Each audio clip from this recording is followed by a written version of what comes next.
मिले रानी मोर पता ठिकाना गाँव हरदी बांध लोर भी थाना झन भुलावे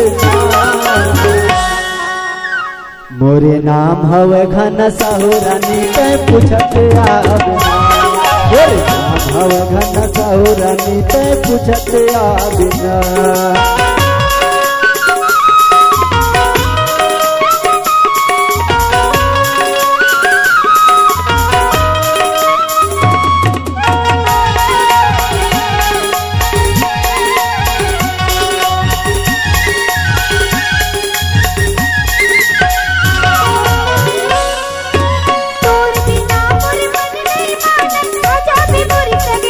बचपन मगर भुलिया खेलन कहीं बन दुल्हिरानी बचपन मगर भुलिया खेलन कहीं बन दुल्हिरानी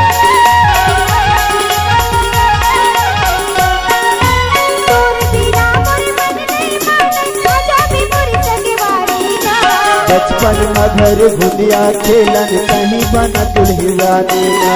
बचपन मगर भुलिया खेलन कहीं बन दुल्हिरानी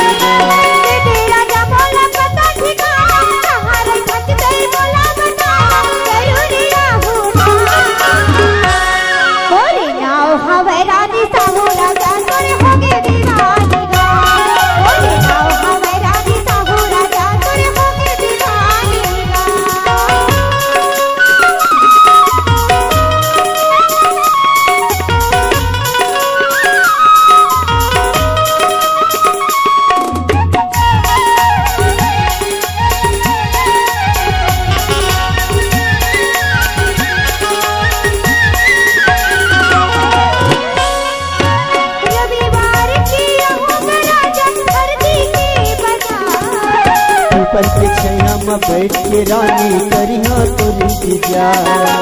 पीपल के छैया में बैठ के रानी करिया तोरी इंतजार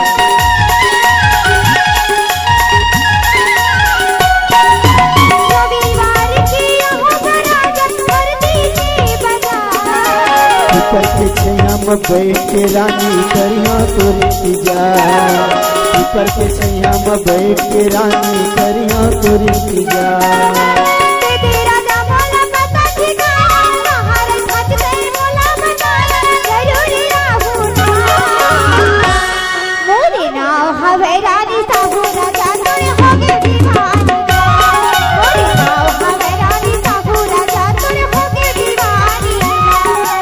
मिले रानी मोर पता ठिकाना गाँव हरदी बांध लोरमी थाना झन भुलावे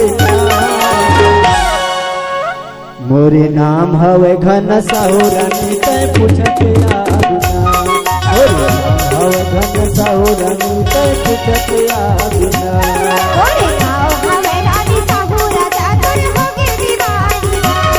मोरे नाम हवे घन साहू रानी तै पूछत आबिना